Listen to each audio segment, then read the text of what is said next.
Yine bugün ustamız Keramettin ağamızı doğulgan günleri 14. Mart. Yine yanında ülkesi Fuacan eken. Şu münasebet bilen yine yatkan koyumgasına ona kabrını ziyaret etmeye geldik. Hem bir yadgarlık kabir taşı yatırmaz.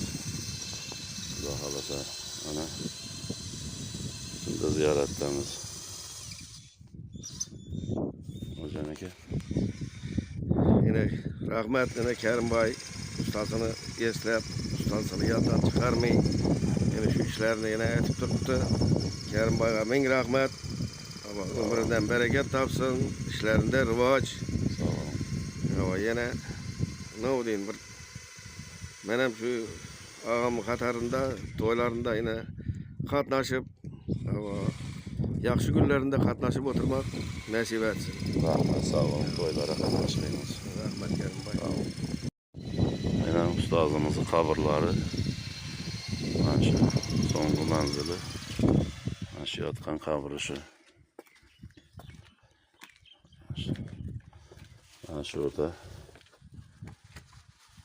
ustazın kabri şu. Bana usta yigit Bahadır Tsigan yadgarlık taşını ornatıyatır.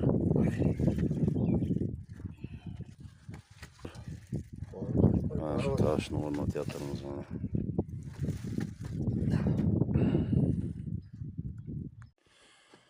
Bana kabir taşını hem ornattık ustazımızla. Oturacağına battık da. Bana Koçkar oğlu Keramettin 46. yıl 14. Mart doğulgan. 2016 yıl 16.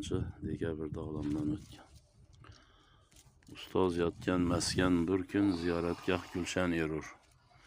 Esga olib muxlislari o'zbek, tojik, turkman kelur.